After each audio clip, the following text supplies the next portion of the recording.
is a wonderful honor to welcome Dr. Carol Swain on this podcast. She is a formidable political scientist, and she recently authored the book titled The Adversity of Diversity: How Real Unity Training Can Promote Healing in a Post-Affirmative Action World. How are you today, Carol? Thank you for joining the show.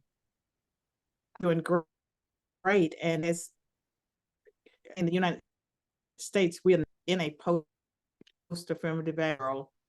And we have changed the subheading to the book to reflect the fact that we're not in the post-affirmative action world, but we do believe that the Supreme Court's decision in America to strike down race-based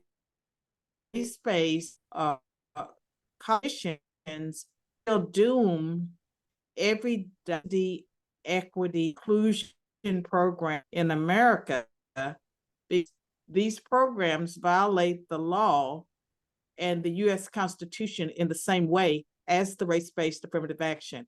So that's one of the arguments of the book. And I also argue that we can have diversity without discrimination, and that the U.S. civil rights laws prohibit discrimination on the account of race, color, nationality, sex, and religion. And the programs we've had in place have discriminated against white people because they're white, Asians because they're high achieving, and men because they're male, heterosexuals because they're not homosexuals. And so we have a group-based system that benefits some groups. And I think we are moving in the right direction when we prohibit discrimination. Mm-hmm. So you released the book in the wake of the Supreme Court verdict, as you've mentioned, Students for Fair Admission versus Harvard and University of North Carolina. However, I must wonder, do you have a version of the book that still sits on your desk in the case that the verdict didn't go in the way that it did? That's a good question, because I had 90% of the book written by the end of June. And for a week or so, there was nothing to do but wait for the Supreme Court to rule. And my worst fear was that they would make the wrong decision.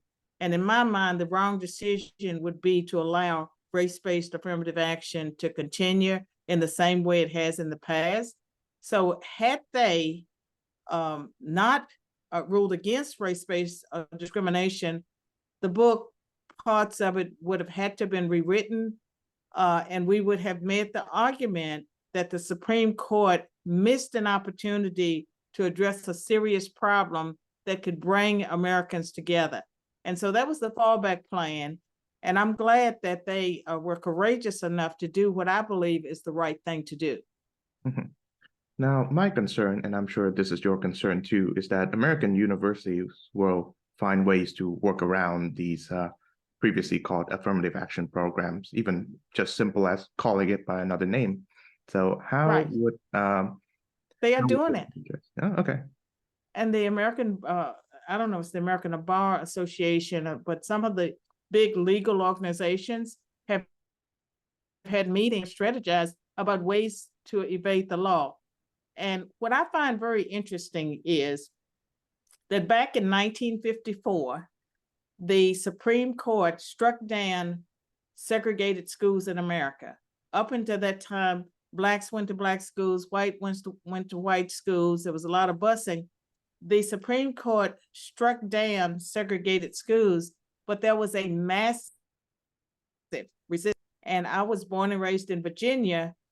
I did not attend an integrated school until the late 1960s because of the resistance. And I think that they are prepared to engage in the same kind of resistance to the law. And I just hope that they will be held accountable, that they will not get away with it, and that Asian students and white students and anyone rights are being violated, they can hasten, or make it more difficult to evade the law by filing laws and by what's happening on college but they will come up with proxies and try to continue doing exactly what, that's a lot easier going into the school, feeder school to 12, um, uh, under, the K through 12 education, Harvard and if they wanted more kind of student, they actually could, at the K through 12, identify students talented with opportunities so that they could put together competitive application. And one of the things we're trying to do is test scores of indicators of excellence. That way they can just let anyone in, but that results in lower standards, and it results in situations where institutions like E or Caltech or places where you need to be highly quantitative, you need strong skills to be able to do the programs. These places will be admitting students that can't even do basic math if you remove the standards, where it used to be you had to score very high on quantitative reasoning to be able to get into those selective schools, engineering schools.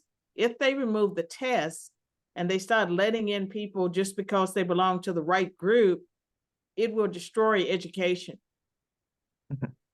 And another argument that would spring up in criticism of your book, as well as your set of arguments against affirmative action, is that there have been decades worth of, say, Black Americans who have benefited from affirmative action policies. One can allege that you yourself have. I would check the reason behind that. Here's my challenge, and I talk a book, is that in 1964 in America, we passed a Civil Rights Act that prohibited discrimination on the basis of race, color, national origin, sex, religion, maybe creed. And then later that was amended to include disabilities. I believe that people like me, I come from poverty. I was a high school dropout. I was one of 12, first generation college student. I believe that I benefited from the passage of the Civil Rights Act because the Civil Rights Act of 1964, there was an effort to recruit and identify talented minorities. And I want to focus on talented minorities. And there was an emphasis on equal opportunity. That meant that you would get your foot in the door. You might get into an institution, but to stay there, you had to prove yourself. You had to work very hard to stay there. And so I had an equal opportunity to fail or to succeed. And it turned out that my first degree was from a community college. And you did not even have to have a high school diploma to get into the community college. I had a high school equivalency. And while I was at that community college, I took remedial math because I majored in business. And that was open to anyone, regardless of race. So any person, white, Black, Asian, whatever color, could have gone to that community college. They did not have to have any kind of degree to get in, but to stay there and to pass their courses, they would have to either take remedial math or reading, or they would have to pass their classes.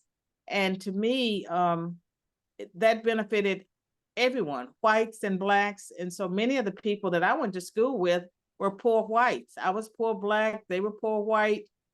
And many of my experiences on jobs, because unlike a lot of people who have been professors, before I became a professor, I worked real jobs. I don't think the university professor job is, quote, real world working, but I worked in a garment factory selling, making uniforms. I sold smoke detectors from door to door. I worked as a sales clerk. I worked in fast food for like half a day. That was not my thing. And so I had a lot of menial jobs working alongside poor whites. And we were very excited when we got a 10-cent an hour raise or 25-cent an hour raise. I know what it's like to be poor, and I know what it's like to work alongside other people like me And I believe that my concern and my compassion for all people comes from the fact that I know that the people that I was working alongside, they had hopes, they had dreams for their own children. And we all had hopes and dreams for ourselves and for our children. And when I got into the academy, into universities, my classmates, most places I went, there were not that many Black students. But the Black students I usually encountered came from solid working class or more upper class families. Sometimes they were not the hardest workers because they felt like that white people owed us, they owed us something. I always was someone that wanted to be the honest. I wanted to make the A, and part of what I did was read books on how to make A's in college, how to take essay exams, how to take objective tests, and so I applied those principles, how to study. And so I graduated magna cum laude. Even though I'd been a high school dropout, I put the effort in and I got a return for the effort. The studies show that many of the Blacks that go to elite institutions, the Ivy League, are not descendants of slaves. They're not Black Americans. They're descendants of immigrants, and some of them are immigrants from the Caribbean and West Africa that come from very successful, prosperous families.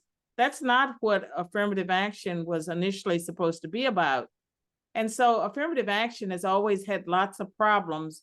And I would argue that the Civil Rights Act of the 1940s, 1950s, and 1960s, it was about ending discrimination. It was not about preferential treatment.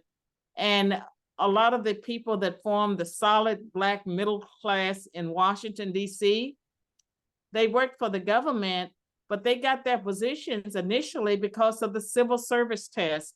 The civil service test involved scores, and the people that got the highest scores got the top jobs. And if you didn't score high, you were not going to get a job.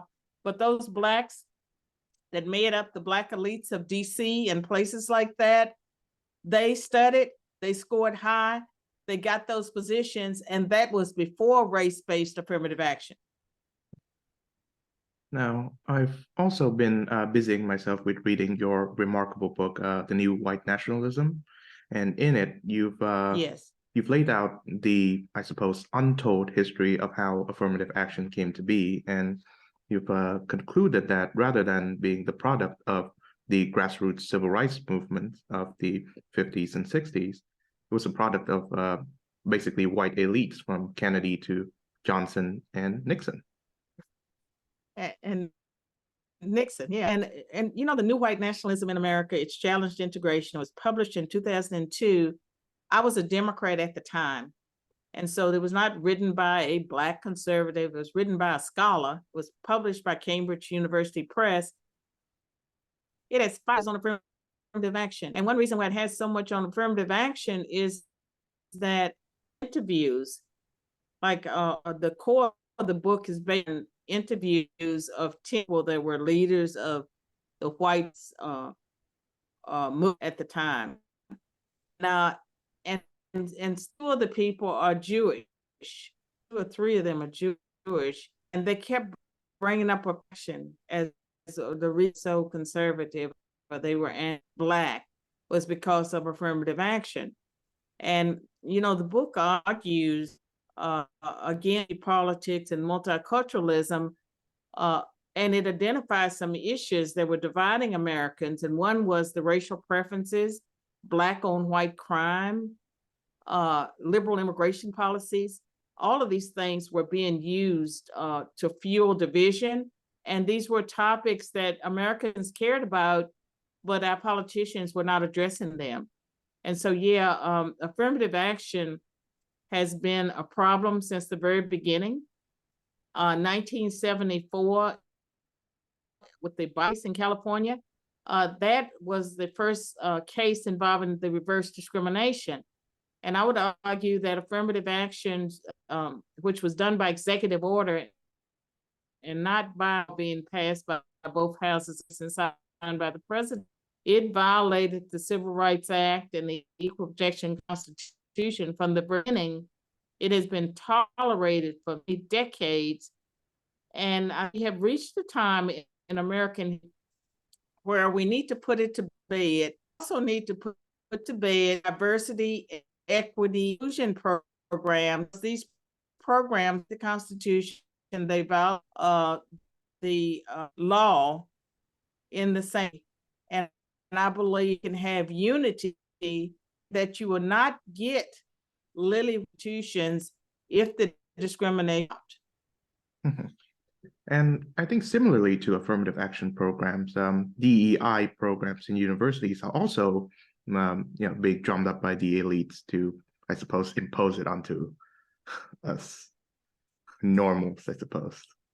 Well, I mean, the diversity, equity, and inclusion programs in America, it's a $1 billion industry, and in many college universities, a huge percent of the budget raises the tuition goes to the DEI programs because they have all of these deans and support staff that are part of diversity, equity, and inclusion. They also have the affirmative action office. So they have this huge administrative level that costs quite a bit of money for the universities. That's money that could be used to recruit students. It could go to the admissions office. They could get more admission office personnel to go to historically Black or Hispanic or Asian communities, make people aware of opportunities, identify the most talented, work with the most talented, instead of having all those people whose jobs are to keep conflict going, because that's what they do. They stir up conflict because they're rooted in Marxism. They're rooted in neo-Marxism, the whole DEI, critical race theory regime. And until you get rid of that, there's no hope for better race relations. Mhm. Now, that brings us to your newly created program, Real Unity Training Solutions, which you've mentioned in the preface of the book. So tell us more about that. Well, that is a company that I birthed. I'm going to say I birthed the program in 2020. The summer that George Floyd, his death, I believe, took place in May. And it was August when I was given a talk. And as I was preparing for my talk, what kept coming into my head was unity. And I knew that the millions and billions of dollars that was being poured into Black Lives Matter and into DEI, diversity, equity, inclusion programs, and sensitivity training could never bring about healing and reconciliation or betterment of minorities, because those the whole philosophy undergirding that is the neo-Marxism. And unity training solutions is based on what was the American motto, e pluribus unum, out of many one. And it's about bringing people together. And the principles that I talk about that we try, to espouse has to do with, first, we do believe, and I do believe that people need to know our civil rights laws.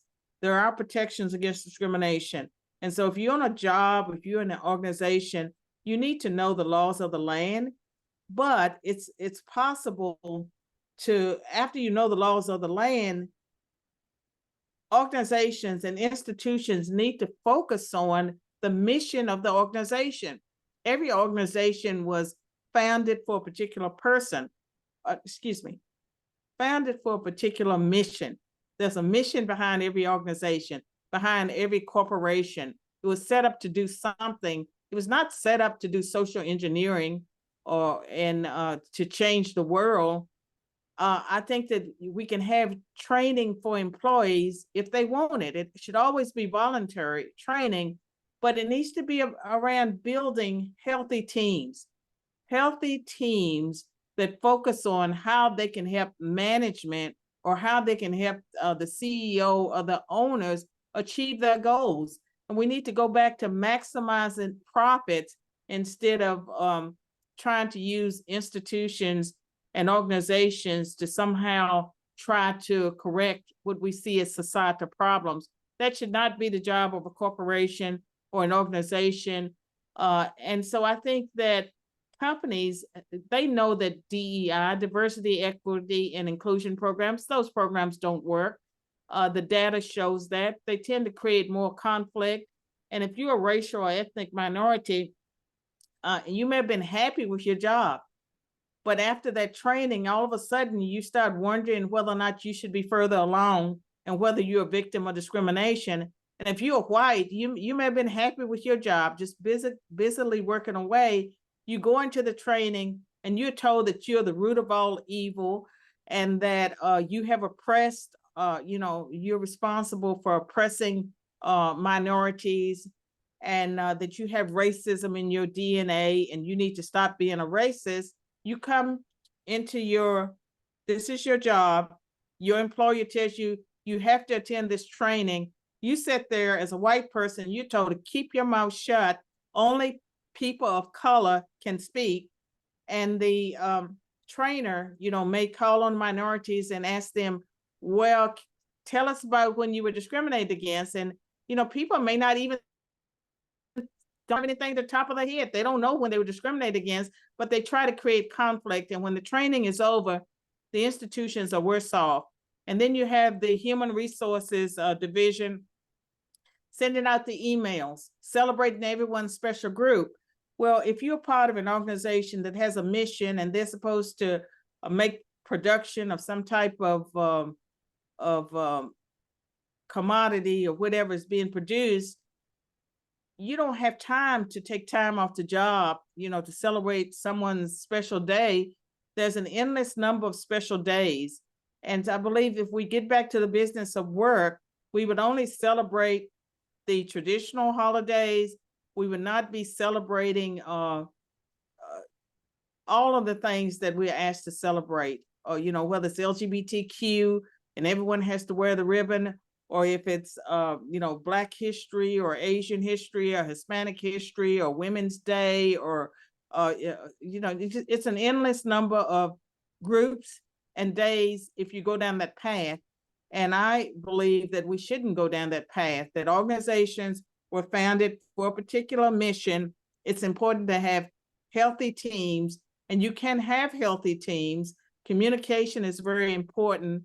And we shouldn't have these environments where people are afraid to speak up, because if they speak up, if they don't word it properly based on someone's sensitivities, they may find themselves accused of doing something they didn't do. And so it stifles creativity. It stifles the ability of people to be their best. They live in a fear-based environment, and a lot of what's based is fear-based. Now, the way I see it, the best counter narrative that we have against, DEI programs and affirmative action and all, is a combination of Christianity and the founding American creed, which are the two best unity-based narratives that we have. And I think for your remarkable life story proves the truthfulness of these two narratives. It does. And something in my book, I talk about the golden rule. Treat other people the way you want to be treated. And that applies, you don't have to be a Christian. I mean, if you care about humans, other human beings, treat them the way you want to be treated. That's the golden rule. And if organizations started from that premise, and that it would be more harmony. Then as a Christian, and as a Christian, I believe that from one man all nations are created, and that we are brothers and sisters as a Christian in Christ. And I have time for racial hate, or time for animosity. I don't believe it belongs in the workplace.